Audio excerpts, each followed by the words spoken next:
ॐ सहनाववतु सहनौ भुनक्तु सह वीर्यं करवावहै तेजस्विनावधीतमस्तु मा विद्विषावहै। ॐ शान्ति शान्ति शान्तिः। हरिः ॐ श्रीगुरुभ्यो नमः। हरिः ॐ. Right, namaste everyone. Welcome to the March 28th morning. We have a lower attendance today, possibly because the reminder for this class wasn't sent yesterday, but we're still going to have a class, potentially a shorter one. And over to you, Shri Modia. सर्वेभ्यः नमस्कारः स्वागतं सर्वेभ्यः Let me just try the screen. Okay.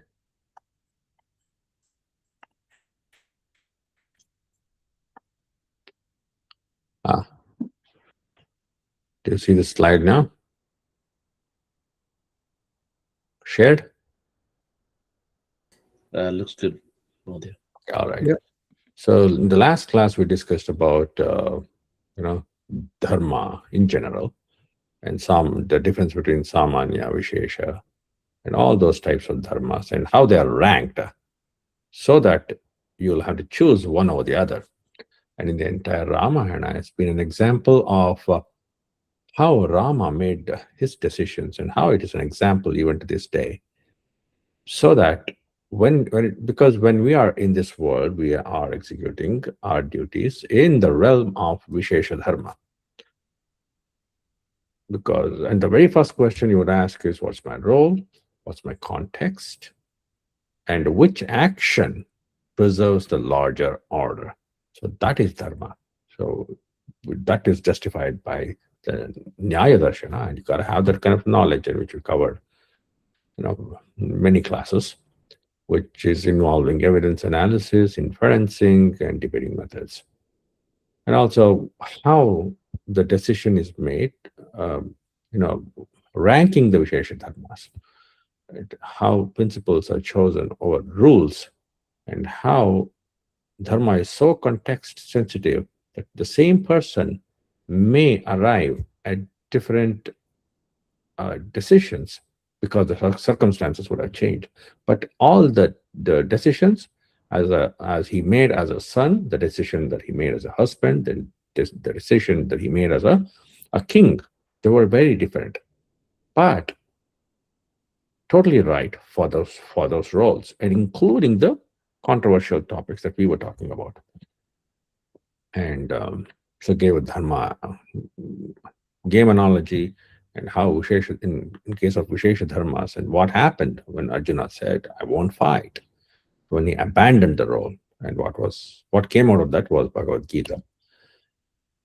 And we went over a bit of the summary of P.V. Karne's great work, History of Dharma Shastras, where the foundation, the social order, and dharma as a law, how it evolved, and how the acharas, that is the sanskaras and the daily conduct, how they evolved, what are the significances of rituals in religious life, and also the ethical living in practice, and how over time, the culture and time gave rise to great festivals in the vratas, and how it spread, dharma spreads in the civilization itself.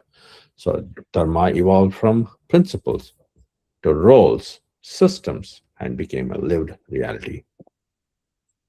And how we make the decision, the flow chart of Vishesha Dharma, this is what we covered, and give the highest priority to the universal principles, that is 10 Dharma Lakshanas. And they are, by default, must exist, upon which the foundation of Vishesha Dharma is built. And how contextually they differ, because Vishesha Dharmas are bound to time and place, and also the role that you're playing. Then we covered about how to prioritize the Vishesha Dharma when conflicts arise. How a teacher or a scholar, which we call Brahmana. And what gets priority is the truth. For a Kshatriya, it is the justice, the order that gets priority. For a Vaishya, it's the fairness and ethics in transactions. For a Shudra, the justice is the higher dharma. Now, where when it comes to, and the conflict was truth versus safety is what an intellectual person faces, whereas a Kshatriya faces compassion or justice. Vaishya faces profit or ethics, and Shudra faces loyalty or justice. And also, we talked about the examples of what can go wrong and how why the decision logic was executed in each case. And dharma is multi-layered decision intelligence. The whole Bhagavad Gita is a multi-layered decision intelligence handbook.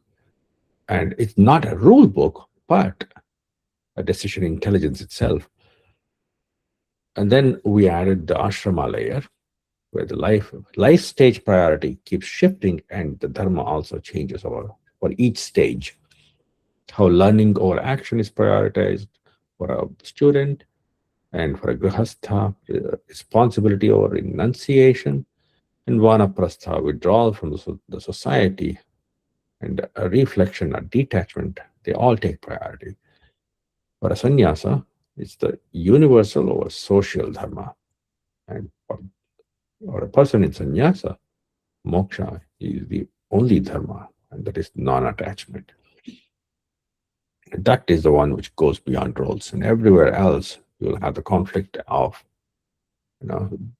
it's highly context sensitive and a relative ranking decision-making process. And we also touched upon jati dharma, which is valid only as long as it does not violate the higher dharmas. For example, the situation of ritual variation, it's not harming. So the places and geography, they keep changing, and the ritual style also changes. So that is when jati is all fine. And business custom exploitative, if that is the case, fairness is principle, but the role of a Vaishya, the community trade tricks are if they are employed as part of the jati practices. Right? Yes, there is a conflict, and the principle of fairness should override. And if there is social exclusion and jati is enforcing a customary practice, that is when you reject the jati. And food practices, it's not harming anyone, and it's a community diet. So is there a conflict? No. So jati is still valid.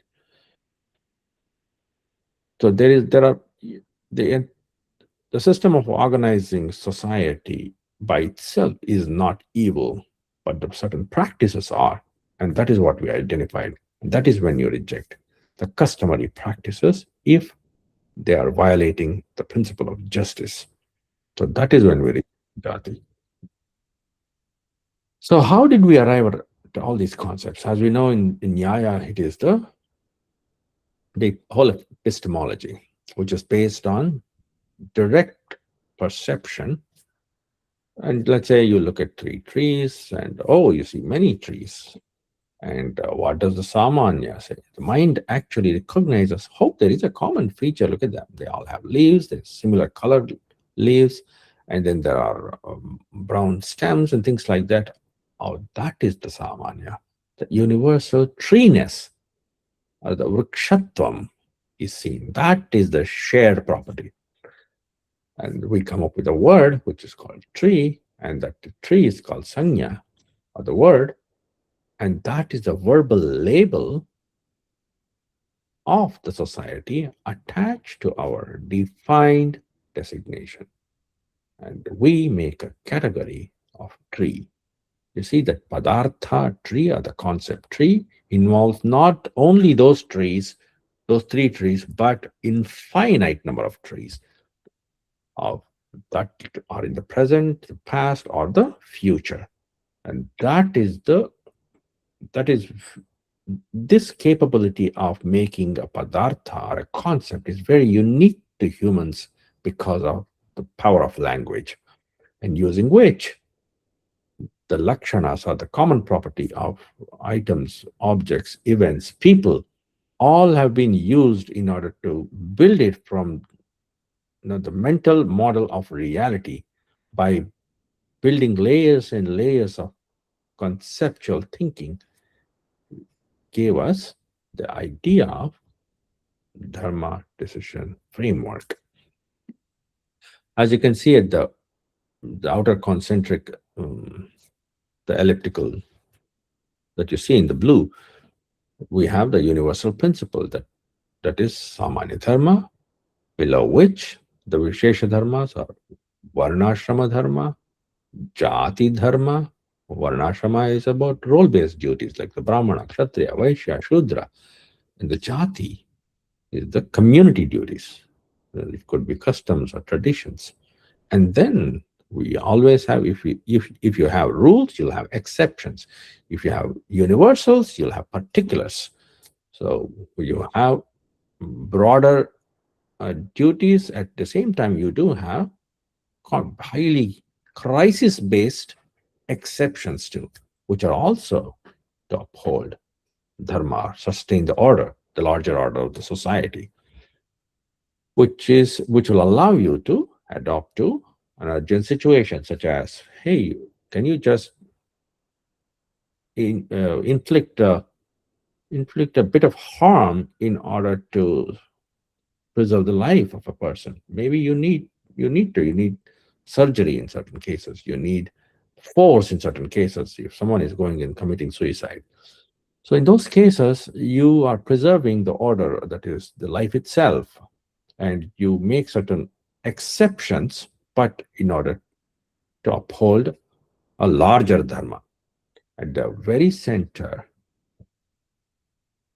today's topic is swadharma. How do we know what is the right action for ourselves? How do we get in touch with ourselves? All right. Look at this picture. Mahodaya, quick question on the Yeah. previous slide. Mhm. Where does the Vishesha Dharma play a role here? The varnashrama dharma, that's a vishesha dharma. Okay. Yeah, that is vishesha dharma. Is Apad Dharma also Vishesha Dharma or no? Always, because it is always time, place, context sensitive. Emergency is highly contextual, right? Mm-hmm. And in an emergency situation, we are talking about in the last class we talked about Rama justifying Valivadha as Right. an dharma.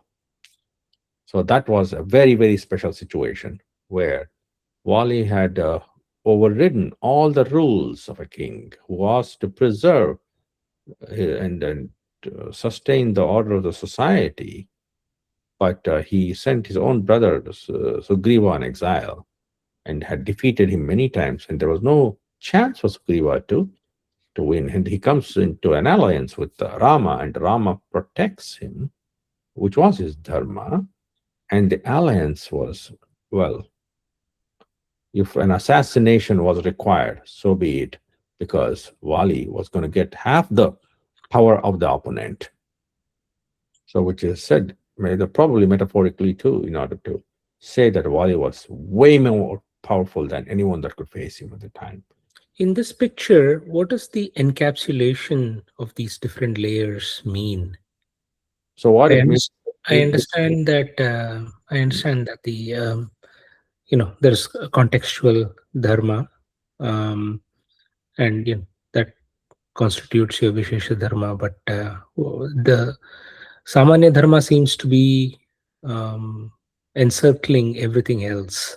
yeah, yes, which is to say, it is more like the base. I see.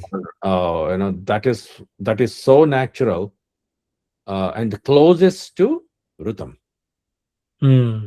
closest to Satyam. So because the order in the form, or the order in reality is Rutam, the order in speech is Satyam, and the order in action is Dharma, right? Mhm. And it's closest to the rhythm, closest to reality, and that is the human behavior in alignment with reality, and that is called samanya, which I see. is which every human being should have it. So based on that, there is something called as trust. If I go on the street, I should trust the society that they all are operating in their self-interest, Mhm. self-preservation. And So then, mm, the Swadharma, which sits as the innermost. that is the individual. It's basically vyashti to samashti, the individual and the society and how they operate. And in order Mm, to that, the various, the multidimensional dharma is represented here. I see. And Swadharma should also be aligned to the Rita. And yeah. That's the whole point. That's a great, that's the insight. Yes. I'm glad you Okay. have it now. Mm, mm. Okay. Understand. Thank you. So now today's topic is Swadharma. All right. Now you look at this picture. It's an interesting picture that you see. Uh, you can see on the left hand side, you have an orchestra going on. There is rhythm. Uh, the drum has a rhythm, and guitar has the chords, and the vocalist has this melody. Now, each person, when they, when each person does his or her role properly, of course, there's pleasant music. Right? Now, what happens if one of them goes off? Now, it's all, if one part goes wrong, there's noise. Right? There's one off beat, one off key. What we call that is disharmony. So, how do you define disharmony? It's just the absence of harmony, right? Similarly, for us, the evil is not being in alignment with rhythm of the universe. Not being in alignment with the rhythm itself is adharma. So that is disharmony. From this analogy, you see that you can experience when there is disharmony in the orchestra, right? Each part doing its own role in alignment with the whole, that is swadharma of that part. So it is not about sameness. It has nothing to do with equality. A drum is not equal to a guitar. A guitarist's skill is not equal to the skill of uh, a drummer.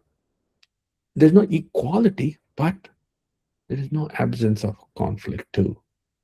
And it's not about injustice, right? Being in harmony is justice. Being in harmony with the experience of the world itself is in being in alignment with rhythm or being in alignment with reality. In the physical world, there is always, you just can't achieve sameness. If one of them tries to be same as the drummer, same as the vocalist, what happens? If the drummer wants to sing, what happens? Right? And if the guitarist wants to be a vocalist, it's all noise. And the experience is bad and there is disharmony. Now look at the society. So there is a teacher, there is a judge, a soldier, and a farmer. Teacher is engaged in teaching. The judge gives the orders in order to sustain justice, and the soldier goes for a war and then protects the society. So there is, you see that each one fulfills their role properly, and when they do that thing, you can feel, you can experience. You cannot see harmony, but you can experience harmony. Right? But what if the soldier wants to be a judge and the teacher wants to sleep, uh, whereas a judge wants to you know be a be an amassor of wealth? You see that no, the moment a judge took the money, it was so black and white. The judge becomes corrupt, and there is disharmony. Soldier is abusing power, disharmony. Teacher neglects duty, disharmony. You feel that effect, and the absence of harmony is disharmony. And we call this adharma. All right. There are many verses based on Swadharma, many in the Bhagavad Gita itself. Right? The very first shloka that you can remember is Shreyan Swadharmo Vigunaha Paradharmat Swanushthitat Swadharme Nidhanam Shreyaha Paradharmo Bhayavaha. It's better to do one's own dharma, though imperfect, than another's well-formed duty. Better to die in one's own dharma, because another dharma is anxiety causing. It's an anxiety causing endeavor. Another dharma is fraught with the danger. Again, in the same Bhagavad Gita, there's another verse. Swadharmamapi chavekshya na vikampitum arhati dharmyadhi yuddhat shreyo anyat kshatriyasya na vidyate. Considering your own swadharma, warrior, you should not waver. For a warrior, for a soldier, there is nothing higher than a righteous war. You are in the right role, play the right role. And in the Bhagavad Gita 18th chapter, it repeats again. Shreyan swadharmo vigunaha paradharmat swanushthitat swabhava niyatam karma kurvannapnoti kilbisham. This is super important, because what Krishna is saying here is better is one's own duty, though imperfect. Shreyan swadharmo vigunaha. Okay, it may not be the perfect endeavor, or maybe you may not be. There may be, your swadharma may be filled with errors, but you are in that pursuit through trial and errors, but you're learning still. Then another's well-performed dharma, performing action according to one's own nature, does not incur papam or sin. Right? Swabhava niyatam karma. Your swabhava should tell you what your action is. That is when you're doing the right thing, because it is in alignment with reality. And then Krishna says, Sahajam karma kaunteya sadosham api natyajet. Do not be fearful of your mistakes, especially when you are executing on your swadharma. So Krishna is fine with your errors, and this is bound to happen, because when you're pursuing your own calling, yes, there will be errors, but that should not be the cause of abandoning it. Sarva arambha doshena, at the beginning, right? Sarva arambha doshena dhumena agnihi avrataha. Dhumena agniravrataha. One should not abandon one's own natural duty, even if it has faults, because all actions are clouded by some defect, just as fire is covered by smoke. Now, just want to have your viewpoint on what Swadharma is, because we're going to get into more details. But I would like to see, has there been a situation in your life where, oh, I wanted to be an artist, and how come I'm an engineer? I wanted to be a doctor. How come I'm doing this? I wanted to be something else, an administrator. Or a doctor thinks that he has to be an engineer. All that, has that ever happened to you? Is this common? Or maybe it happened to you, or maybe you saw it in others. What do you think? Yes, G. For myself, I wanted to be a physical therapist. Mm. And that's how I started my young life. Doing yoga, I thought like physical approach Mhm. and fixing other people and myself, of course, would be the right way to do it in high school. And then as I grew older, I saw came into the country here, and I realized healthcare doesn't make sense to me. Too much loans, and you have to defer everything in life, pretty Mm. much. Mm. Your youth and your financials would be more risky until you make it. Mhm. So I had to make my, I had to, I guess, looking from this angle, I had to ask my own questions myself, like, what is it that I want? And by when do I need to get things moving in my life? Mhm. So I paused the healthcare side and then went into financials and Mm. management. So, You uh, had so you actually had pursued physical therapist course. Is that right? yeah, I went through college. My degree ended up in bio, Okay. and then I did minor in computer science, and Mm. then that sort of got me into the business world because I was trying to match uh, two sides of varying. It's still sciences, but it's a different type of science. Mm. So it got me intrigued to go into the business world, because I sort of started realizing in third year of college is that everything is business. So you need Mhm. to understand business, no matter what profession you're in. So that kind of aligned with my sort of values, and Mhm. I sort of went in that path. Mm. Um, so that's just my story. Mm. Okay. Ajay ji? Well, actually, I think I was always going to be in the knowledge space. I wanted to be a proper scientist, Mm.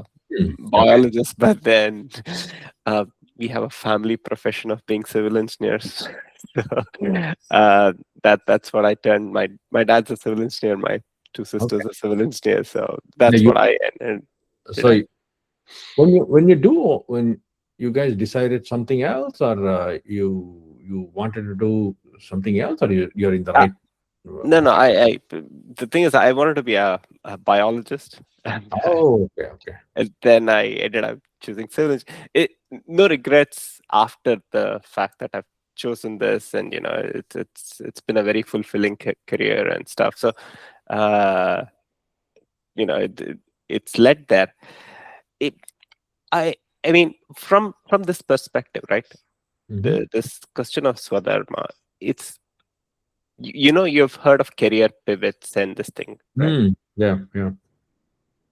People often do more than one thing at a time, right? Uh, uh, Correct. uh, Yes. so I had an interesting conversation. Somebody from Bangalore again. I met 2 days back. So Mm. he is currently he's done his degree in civil engineering, Mm. but he's working for Siemens as heading their IT infrastructure and this thing here in Houston. And he also owns two restaurants at the same time, right? Wow. So Okay. and I'm this thing. It's like, so where is his this thing? Is it him seeking knowledge as an engineer and applying it in his job, or then running the restaurants as this thing? So Mhm. how do we square off something like this? Like, Mhm. how rigid are these lines? Yeah, yeah, totally. Yeah, DCG. I was just happy that somebody wanted to be a biologist. So, like, so the more I learn about biology is this, you're learning the actual facts, which is already, we know, we live by it. So it's just a way of learning. How you learn it is different, but application is the key, right? And Yes. that's why the example that Ajayji said is about some guy did something, but he was doing many other things, right? Mm. I just want to reflect my own self. I did have a restaurant, like I had a cafe.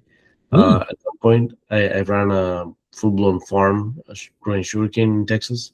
Mm. So I did farming, and I also did coffee shop. So I have Office in the US. in Georgetown, yeah.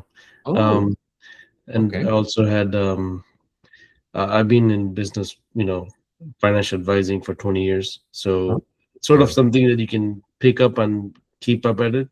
It's Uh-huh. not easy, or I mean, at the phase of life, if you decide that you want to do something for some reason, Mm. and if you can actually, you really want to, understand yourself. Like, is this what you want to do?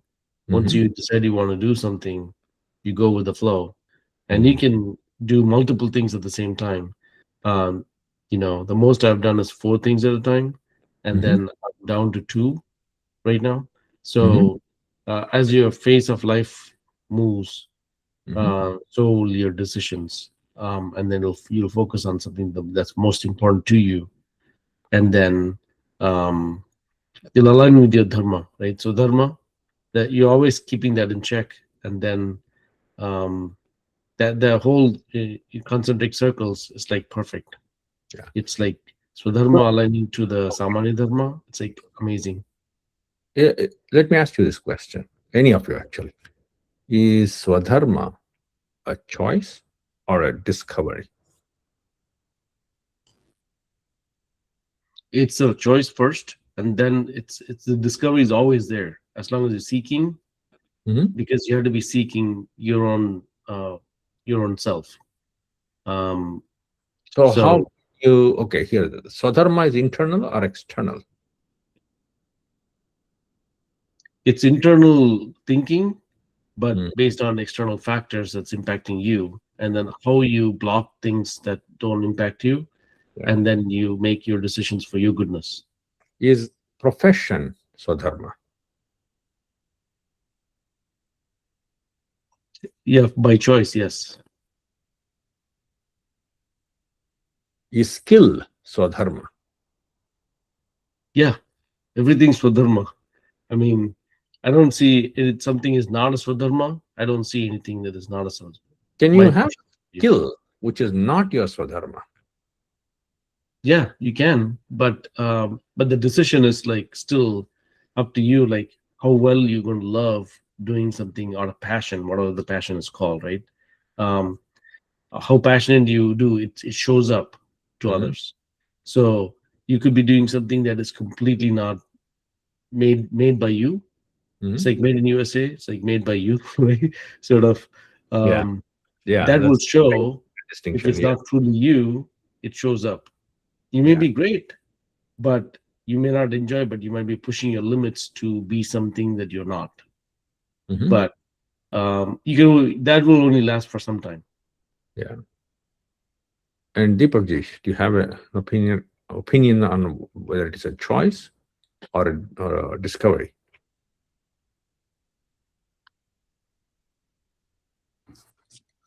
It is more of a compulsion in the real world, right?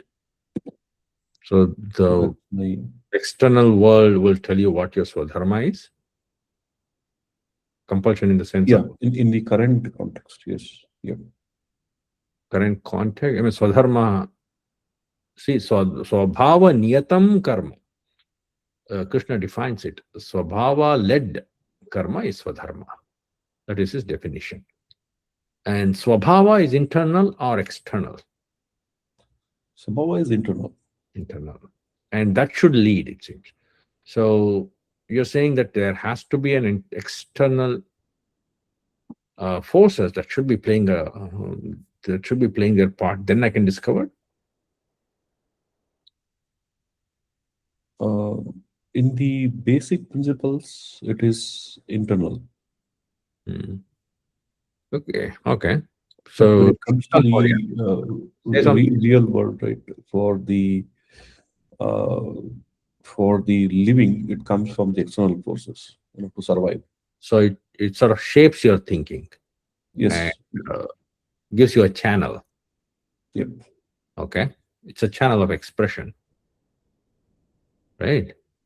Yep. So Shrikant Mhodaya, what's your experience? at least in our day-to-day life, we don't think about all these things. We don't think about Swabhava. We don't think about Swadharma. DC, go ahead. I think the adaptation and the Mm, checkpoints that you do towards your swabhava is mm, swadharma, as long as they are in line mhm, as an entity that you're making always constant pings to your swabhava and swadharma. I mean, you're going to act based on your swabhava anyway, mhm. right? Yep. That's the underlying internal Mm, sanctity that yeah. you're going to rely on. Mhm, And then yes, Swadharma, the decision, with applying your buddhi and like whatever knowledge you've gained through your current lifetime, there are things that are coming from beyond your lifetime, prior lifetimes and all that. That's already there. mhm, It's just that self-discovery is that what you're made of, mhm, that will connect with you, even though you don't have a physical experience in this life, but mhm. things would come from the past. It's just the So, way I understand, because it has to do with uh, all the karmic, whether this or prior. So I think they're all interconnected. so discovery is always a difficult process. You don't know because the world is telling you one thing, you feel one thing, right? So there's always this conflict. When that conflict happens, how do you know what your swabhava is? Anyway, hold that thought, and then we'll come back and we'll move on to this topic, right? Okay. Now you see this thing. So, as human beings, we live, we live in communities, and community is nothing but a shared way of living. When we all have shared knowledge, and we have shared practices, customs, rules, laws, and even styles, for that matter. Within the community, because of tradition, geography, skill, role, there are many inherited patterns of works, right? And then form the jatis within the communities, all kinds of jatis. Now, they always operate. For example, we have a community of a certain set of people with common practices, from different nationalities, probably different colors or whatever, or based on the national, at least in the US, based on the national origin, your community is called by that origin, right? And so within those communities, not everybody knows everybody. There are certain smaller sections, and they can be probably engineers, doctors, or carpenters, lawyers, and all of these things, and they are all called smaller and smaller subgroups within the community. And jati was more like that thing. It was smaller subsets with geographically, it's cohesive in a geography and inherited patterns of work, and they were passed on from generation to generation, and that is what is termed jati, right? It is related to birth too, and geography, birth, and kinsmanship or whatever. And that was the only way to sustain certain very, very useful skills, which formed groups, right? Then it became, certain ritual differences and so on and so forth. And in fact, even, based on different types of occupations and not just skills. Now, all these are also playing a role. And when it comes to the individual, there is something called as inner nature and a natural inclination, something that should feel natural, something that feels, oh, okay, I do it because I am like this. So that is the one which defines what we call swabhava, the inner nature. And that inner nature, when it meets the world's need, that intersection is your swadharma. You begin in a community, right? You're born in a community, and you are shaped by the tradition through jati, or you see many engineers around you, and they're all very similar. Your friends, your families and then a few doctors, but it shapes your choices too. And that is shaped by tradition. Then you have to discover your nature in that context and then act through your swadharma. So that action is the swadharma. So swabhava reveals what is natural to you, and then you discover your nature. There's no manufacturing of it. So it is discovered, never imposed. Therefore, your role is your responsibility to the whole, where your nature meets the world's need. And it is useful to the society, not just for you. And that is your dharma. Look at this thing. In order to come to that conclusion, it was not that easy. As you can see, dharma is about patterns, right?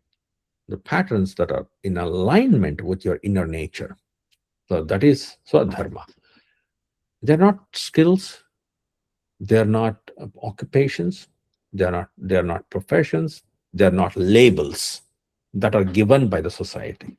Swadharma is your patterns of swabhava in alignment with reality. In order to, because it is extremely hard, how will you know your swadharma, right? So they identify, just like there is samanya and the vishesha, the universal and the specific. Great thinkers in the rishis came together. And for example, even Krishna himself says, Chaturvaranyam maya srishtam guna karma vibhagashaha. Based on the qualities and the tendential actions, I have divided the society into 4 varnas. So, because you have to operate in the spectrum of knowing, understanding, and another band of leading or empowering, and then organizing and executing. So these spectrum of functions are classified into Brahmana function, Kshatriya function, Vaishya function, and Shudra function. You can see that all these functions are interconnected and essential. There is no society on this planet without this. Agree?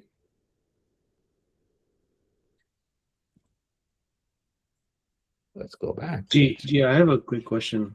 Yeah. You mentioned the labeling Mhm. by the society. Mhm. It happens all the time, even now, right? That Yeah. the society or a group of people from the society, they're always trying to label somebody based Mhm. on their perception, a group perception. Yes. I think it's good for keeping us with dharma in the right path. I Mhm. think it's better to just disregard it. This is my personal opinion. Dharme nidhanam shreyaha, paradharmo bhayavaha. Krishna himself says, you know, even death is better while executing your swadharma than, when you try to embrace somebody else's dharma, it is pure anxiety causing endeavor, right? So what kind of a life is that, he says? And it's dangerous. I think it's I think I've realized recently in the past year and a half is that the less you try to communicate in like you have to pick and choose what you communicate with the public and what Mhm. you don't, because your actions need to relay the information, like um, Mm. what your objectives are Mhm. don't need to be explained all the time, but your actions would then translate into reality and benefit the public, right? That is in the public, yes. See, how do you identify your swadharma? Something has to be natural to you. You do see that thing in your experience. Some things are natural for you, some are not. But you do see the same thing being so natural for others. Like, what? I mean, how can you do this and get energy? I do the same thing and I'm draining my energy. But he does this thing and she does it, and they're gaining energy. For a lot of people, uh, going to public and then speaking for hours and hours is amazing, right? Wow, they get energy. One more party, one more party, one more party, another party, bigger party. Right? They're gaining energy. And for a person who is an introvert, it drains energy. They gain energy when they're alone, when they're thinking, when they're doing something that they like. So, where you get your energy, from the public or from the private space, determines whether you're an extrovert or an introvert, right? So, uh, they have a very, very experience based alignment with nature. And if you choose, yes, Maudya? Oh, yeah, can you share that or flash that Oh, yeah. slide that you were just showing just now? The Yes. There we go. uh, Yes. so at the top it says Varna is the pattern, so Dharma is the expression, right? So I think I understand what Swadharma is, Mm. um, Tell me what you understand. but um, yeah. So my Yeah. question is the concept of Varna Mhm. seems to be a little bit more abstract than the alignment that we have Mm. internally. What really makes us joyful and fulfilled It um, is. with Yeah. what we do. What is Correct. Varna here then? So Varna is actually, the etymology is Vrunateti Varna, like the Mhm. color of a rose flower, the red rose. That it has a samavaya sambandha. It's the quality, right? Mhm. And there is no red rose without redness, Okay. right? And the softness of the petal is the quality that is there. Like Okay. that, certain patterns of predominant and subdued vrittis or thought currents, what we call a tendency for certain types of actions that exist in each human. And these patterns can be grouped as patterns of knowing, patterns of leading towards a cause, patterns of, oh, I want to organize it and build something. You know, I want to Mhm. build. And then there is this inner current of, guess what? We have to convert all these thoughts and ideas into real products that are tangible in this world. So, in case of the example of the red rose that you gave, Mm. all flowers would all fall under one varna, but really the redness and the red rose would be the individual swadharma. Swadharma. That Uh, is the okay. Swabhava. We'll come to Swadharma a little bit later. And Um, these categories are more natural as very stated in the Vedas. Yeah, In the yes, Bhagavad so Gita. natural. In fact, they're all Vaishviki. It's universal. Mhm. Whatever is essentially Indian is also universal. Mhm. Whatever is essentially Indian is also universal. I see. Yeah. Whatever is universal, that is included in Sanatana Dharma, anyways, because it is Dharma. Mm. And the way they categorized it and reached the Samanya and the Vishesha Lakshanas when they grouped it, this shows an amazing ability for abstract pattern thinking, right? Yeah. Yeah. It's amazing. Look at how many generations you have to observe to I have a reach. I have a follow-up question, right? So when you observe these patterns and there is some categorization based on your observations, uh, what is it that, I mean, does it need does it need to be forcefully manifested in the society through Shastras, or does it need to just live and die on its own? What is your thought? Both nature and nurture. Nature Mhm. given you these qualities, and you have a tendency to have one dominant over the other. That is also nature. Nurture whatever is dominant, that needs to be nurtured, not that everything else is useless. Dominance and subdued vrittis, or the currents of thoughts and personality qualities, whatever, right? If something is dominant, it needs to be nurtured. That is where the Shastras come into play. I see. Okay, thank you, Ji. Look at this thing. Now, Do you have a question on the previous slide? Ah. If you don't mind. So this all the spectrum of functions applies at the Swadharma level and also at a jati or community level. it is the context in which it will help you find your Swadharma. Right. Can This- you also group this to the community level? That's what I'm saying. Because knowing of a community, basically these can be grouped up upstream, right? Yes, I'll show you some of the examples and how it can be grouped, right? So I'll come to that thing. This is all about helping how to find one's own Swadharma.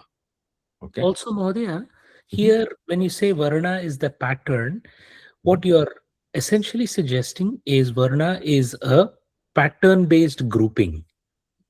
Yes. Okay. Okay. Quality. Yes. All right. Thank you. Function, right. So see it as a function, see it as a range, see it as a spectrum. It's never absolute. It's not that knowledge and insight alone is enough for a society or for a person. You have to certain times lead or follow, certain times organize, resources, artha, organizing for the artha, and that is dominant in many. Okay. You would see that we'll talk more about that thing. Mahodaya, just one more. Sorry to belabor this, right? So what is the real need Mm.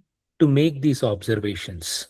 How does it serve? And I mean, yeah, it's good to observe that sun is bright, for example, or if you look at sun for too long, your eyes hurt. I think the cause and effect, possibly in case of something more physical like the sun, um, or the property of fire being hot. These are understood. They can be felt and experienced. The need to kind of break this down into these four categories, and is it essentially for formation of societies and understand how to live harmoniously together with each other? What is the general sense there? The Varna based grouping is to dharmo dharayati prajaha, in order to sustain the society the best way possible, to optimize the sustainability. And in order to do that, if you keep observing any organization, that there are people that are researching, that there are people who are setting the decision and protecting the teams and strategizing. That there are people who are there is finance department, they are looking at all, providing the resources, and there are people that are actually focused on building things like that, building institutions, building groups, building it's so many times it feels abstract, but they are doing something that actually building a market for the company, right? They are doing that thing, and you do have people on the ground. They are the ones who are converting all of the ideas in each of these groups into reality. Constant conversion of ideas to products is that is the Shudra function. And service, support, implementing, and delivering is something that is happening in every society. You show me a society that does not have it. they always overlap. One person can be doing many of it, but the point here is it's a spectrum of functions. Some organizations may have more of the top, something like consultation, consulting services or whatever. And then there are some industries, the manufacturing industries, that have more of execution, right? And Actually, if I look at any company, any modern company, Hmm? it seems like we need all four of these to work together. it can be one can be dominant, right? More Yeah. dominant. You do see that if you're taking salary and executing certain functions, you are in the Shudra function. Right? Mm. Your tendencies may be different, but as a function, this is what is dominant. You may be executing on a function; it is called the Shudra function when you're in the role of executing something, and but other functions may be dominant in you. You may be skilled in one, dominant in the other. But when you naturally align your inner qualities with the broader functions of the society, then there is less anxiety and more happiness. Correct? Mhm. Right. Let's say a traditionally a family, probably a jati, this Vaishya jati, and you know, there is this jati is called Marwari or Shetty or whatever, Shreshti, right? Shreshti becomes Seth becomes Shetty, Setti, whatever. So they are into, let's say, resource gathering or building enterprises of trade and something that they're so interested in the organization and business skills and all that. If a person is, some child is born, but the child is super interested in philosophy, how would that work in that family? They all want him to be a billionaire, and he wants to become a philosopher. But there is a conflict. So the Swadharma says he wants to become a philosopher, but the familial tradition is for 10 generations, they have been Vaishyas. So there are some real conflicts at that point. They probably don't matter if they're all professors and the child is born in that family of professors, and they'll be very, very happy. Oh, he's going to become a researcher and a philosopher. He'll know so many subjects. So that probably in that kind of environment, in that kind of a family, he'll be fine. So there is this, some of the dominant qualities take over, and that can actually create an inner conflict. Okay. I think you had a question? Yeah, go ahead. Yeah. How temporal is this? Does your swadharma change with respect to time, to external influences? Can you basically be influenced to go one way based on external? I mean, it is. I understand it's what is coming internally. You are attuned to a certain way of thinking, but is there this thing that So you might attitude, change from one to the other? think of it like an attitude plus aptitude, Mhm. right? So there is an orientation, not exactly a particular behavior.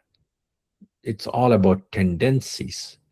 And these tendencies hardly change because Swadharma pulls you back over a long period of time. You see yourself, you are like some kind of an unknown force pulled you back. You don't even make an effort, but you see. So that is natural. Just like water flows and a fire burns, they have their own behaviors, right? You don't see a coal fire and very rarely you see water changing its wetness. Probably never. So these are qualities that exist forever. So this swabhava, swadharma, they continue throughout your life. Yeah, personality is, yes, sometimes you outward behavior may change, because you're completely capable of acquiring skills. But while acquiring those skills that you do, you may be getting like 500K, okay? It's a salary of $1 million. But you come back home, are you still doing it to get energy? That is the question you should ask yourself. Or are you just singing? Are you watching TV or doing something else? So there is that pull, that magnetic pull that tells you it is your swadharma. You'll be doing it without you knowing it. Okay. It's not the logical part that is actually guiding at the point. It's pure, dominant emotion, swabhava. Yeah. So would this mean that by birth everybody is fixed on a certain thing that they cannot? They will always this thing just because of how they're born or where they're born and stuff like that. Don't think of it as skills. Do not think of it. No, think of not it. not skills, but Oh, let's okay. By yes. birth, you're attuned to that thing. Both it's both nature and nurture. Okay, that will form swadharma. I'm talking about swabhava, which is dominant. It's you're given with it. Okay. Just yeah. Okay. So we'll come back to that thing for more clarity. Okay, I know this topic is amazing topic, and then see the thing is, it's a swabhava. They say if you are executing your swabhava or swadharma, it's closest to your self-realization. Okay, it is that sacred. So I don't mind more and more discussions, more classes too, for that matter. But yeah, I'm also learning, right? So it's a great Gee, topic. couple of comments on that part. You picked Marwadi as an example. I was thinking more like a Jewish community. Oh, yeah. It's just one that probably not much of a difference in that sense. Mhm. The other thing is that your comment about the degree somebody's going into, or what they're going to study. You said Mhm. philosophy. Philosophy majors from Harvard and maybe maybe Yale or something. They're the ones that are super rich these days, right? Yeah, yeah. And I know people making millions Do of with things. rewards. Swadharma has nothing to do with rewards. Right. If there is reward, fine. Yeah, and I hear that all the time because of running this sort of a startup thing on the side. These guys, the community that I'm from, they're like, oh, you had to be an engineer, doctor, obviously. If Indian communities are that way, right? So this guy, this family is like, my son's studying masters in psychology, so I can't get a girl for him. So it's a very typical talk these days. But the thing is, doing clinical psychology is something different. It's hard to encapsulate somebody unless they get a PhD, which is very tough these days for guys. Our conditioning is so externalized, we are not in touch with our own inner nature. That is why our parents are so upset that a kid chose something else. See, one fine example, a great example was Shuddhodana. King Shuddhodana was the king of Kapilavastu, and he had his son Siddhartha, who was actually elected as a lifetime member of the so-called Senate, and he was a prince. And Siddhartha, at the age of 29, leaves everything and then goes, right? So Shuddhodana was told that your son is going to become so great, the world wouldn't have seen such a person. Shuddhodana is believing that he's going to be an emperor, because not just a king. Where is the king? He's going to be an emperor, the conqueror of the world. So that is what Shuddhodana is thinking. And one fine day he has left, and he comes back after 6 years or so, and then he sees he is going on this chariot, and somebody has told him that his son has come, and there are people to see him and all that. And he's so fascinated, and at the same time is so anxious, because this guy is renounced everything. He's never in a palace. What has happened? I want to see my son. and then goes and wants to see where his son is. He was thinking that his son was sitting somewhere and then lecturing people and things like that. But he sees Siddhartha, his own son, the prince Siddhartha, standing in front of a house saying, Bhavati Bhikshan Dehi. This was a shocker for him. And, that is how he couldn't just handle it. He couldn't take it. He becomes so sad and he eventually dies. He was not happy. But see, who does the world remember? It as Buddha's father, not a Shuddhodana's son. Okay. So Swadharma, you do see many, many stories of in the characters of epics. They pursued their Swadharma against all odds. I think a good example is Purandaradasa, right? Of being born into.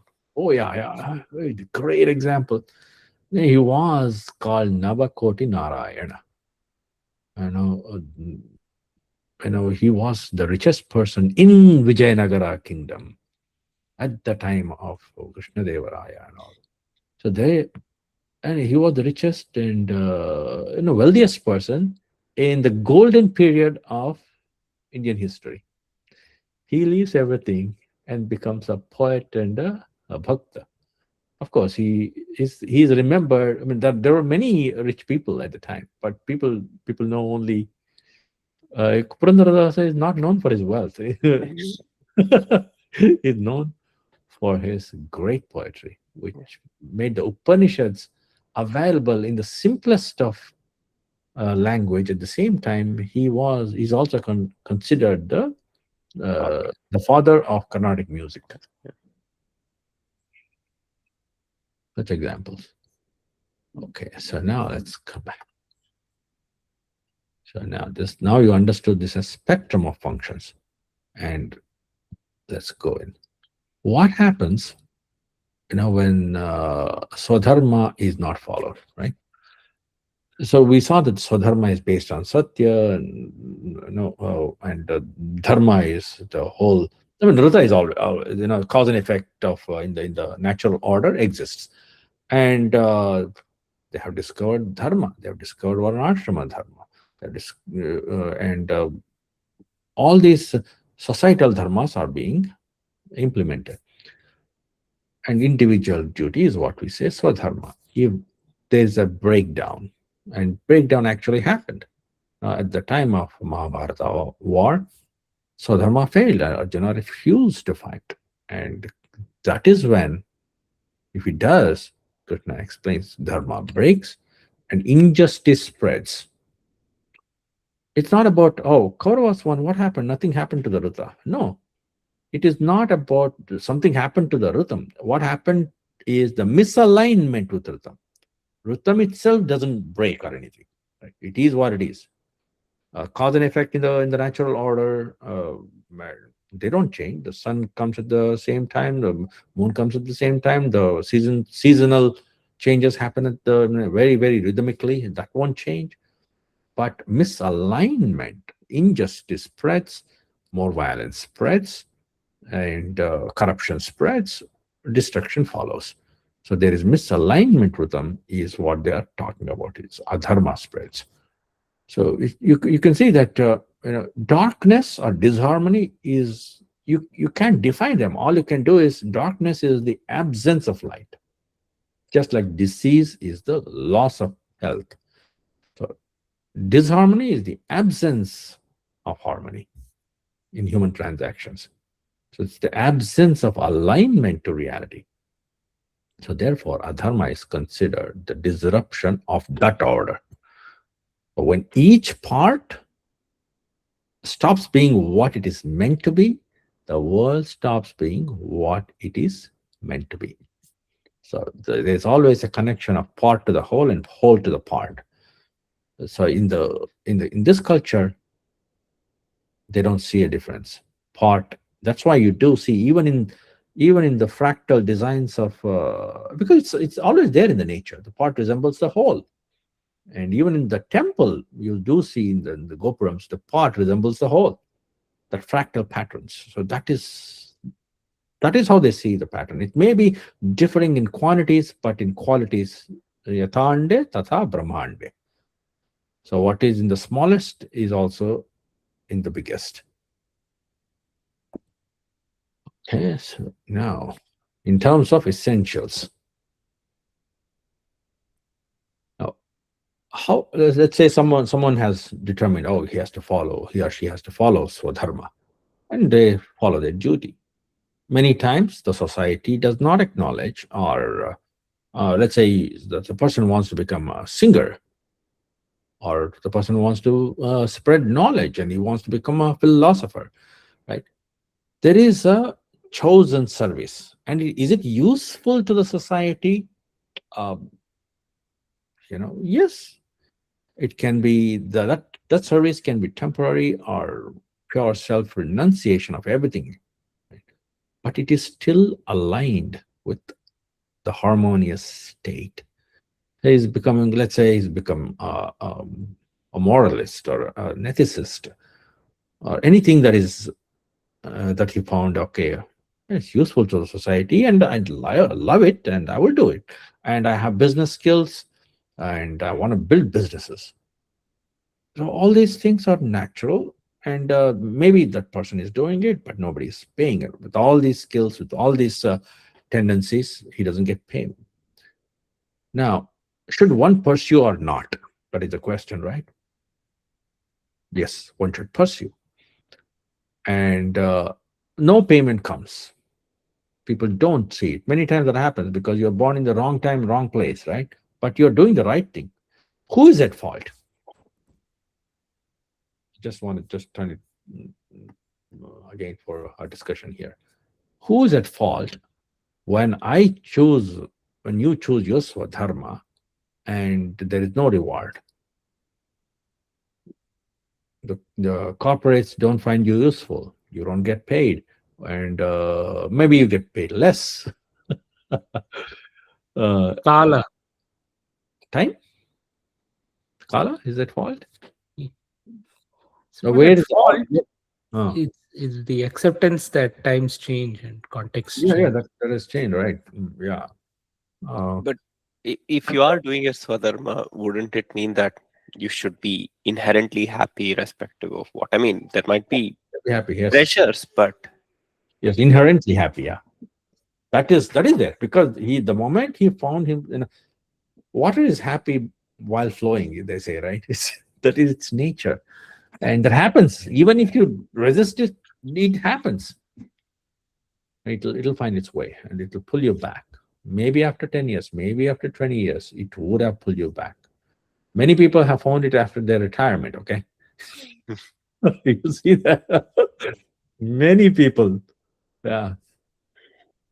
They have said, all my life, I've drained my energy. No, I want to be happy. And they can be millionaires too. Multimillionaires for that matter. you don't see that. That's the reason why all these folks are going into space, right? Because Yeah, they're not happy here on Earth. see, for example, they say Warren Buffett. Warren Buffett was driving his Ford and a very, very simple life, actually, a modest house and all of that. And they asked him, "You are a multi-billionaire. How come you're living like this?" He's like, I love the art of making money, but not spending it. I don't have joy in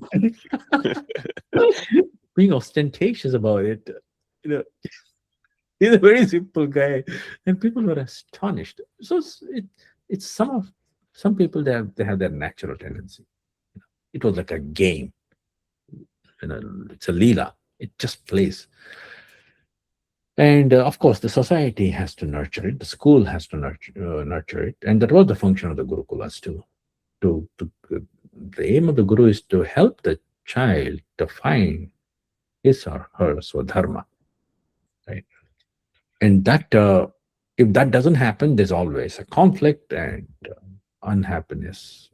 Because when you're not in alignment and you leave the job and you're unhappy at work, and that anger, the stress becomes anxiety, anxiety becomes anger, anger becomes, leads to other undesired outcomes. So in order to prevent it, Swadharma has to be realized and pursued. So that's the whole thing. That's the whole message. You do see that who's at fault, as we can see, it is the society, the community, which is at fault, which only takes, it is useful when someone is following Swadharma. Someone is running a school and it's useful and you don't give anything. Only he's left everything and they're running the school and the society doesn't do anything. And someone is singing wonderfully and they enjoy all of that, but they don't give back anything. They don't have a way to reward. When there is no interaction, the harmony is broken. Where? At the societal level. Society is at fault. Because it works like a network, right? It's not separated from the system. So dharma is all well-connectedness. Dharma is well-connectedness. And reciprocity is a key to relationship. And if you don't have it, the order is broken. The misalignment of the Ruta is at the level of society. It's a systemic failure. No support is given, and it cannot sustain the person's role of Swadharma, therefore misaligned with Ruta. And that is disharmonious state in the social order. So reciprocity is needed for harmony. It has to be give and receive for mutual support. One who is following the Swadharma and you find it useful, that is the simple test. You enjoy someone singing, reward. You enjoy, you're benefiting from a guru's preachings, or you're benefiting from another teacher, whatever. So there has to be that a mutual support. Therefore, even the idea of dana and the dakshina to the one who is deserving was always encouraged. So what is Swadharma? Your role is your responsibility to the whole. It's an obligation. It's a responsibility to the whole. That's why it's called duty, not a job, not by mutual consent or something like that. It's a responsibility. To abandon your role is to weaken the system. So dharma is not about you alone. It sustains the world. When you align with your nature, you align with order. So that's this is running throughout, from the Vedas all the way to the Smritis and the Bhagavad Gita itself. So now we are mapping Varna to Swabhava to Swadharma in an example. Let's say Varna, we said it's a general tendency, general pattern. For example, one could be interested in knowledge. Right? Mahodaya, Kshumyatam, it's about 8:30. Okay. This is a good logical stopping point. We can continue this discussion and review and maybe go forward in the next class. Is that okay? Or Absolutely. I think we just this is only an example of finding the Swadharma in the I think every slide is loaded with information here, and I think it invokes a lot of discussion. So I think maybe we can pick this up again in the next class. Absolutely. And so as an example, you see that the idea was to map the Varna system, which helps find one's own Swadharma, and you can it makes it easier to find your profession. So it is convergence of the patterns. You determine your Swadharma. Your convergence of the Swabhava, the patterns in the Swabhava, and also what choices are there existing in the society. And then you channelize it. So that is when you find Swadharma. And as we discovered, it's a spectrum of functions. And those functions, they exist in every human. And the human will have some pattern dominant, some are not. So are you capable of anything? Yes. But can you be the best? Yeah, in a few things. Yes, with that thing, I would like to close the discussion for today and open the floor for other questions and discussions. And we'll have to, I'll have to bring in other flavors and case studies for the next class, so that you're sort of covered on the thing, and I'll have to repeat for more people. Yeah. All right. Oh, yes. Any comments, conclusions? You can stop the recording. Yeah. Yeah, so this is a key topic, very important for everyone to understand, and also I think at some level it leads into kind of dissecting, getting into the nitty-gritties of all the jati, varna, caste discussions that we have all the time these days, right? It's a stick we are beaten with all the time. So I think to understand, grasp this, I think that's really important. Besides all the fundamental knowledge of how to view beauty and things like that, but yeah, really good stuff. I think we should keep talking about this for a little bit. Yeah. Okay. Thank you. And if you don't have any other questions, Yeah, we can wrap up. Yeah. Om sarve bhavantu sukhinah, sarve santu niramayaah, sarve bhadrani pashyantu, ma kaschid dukkha bhag bhavet. Om shanti shanti shanti. Harihi Om. Shri Gurubhyo Namaha. Harihi Om. Dhanyavadaha. Thank you, everyone. Meet next class. Thank you. Bye. Dhanyawad.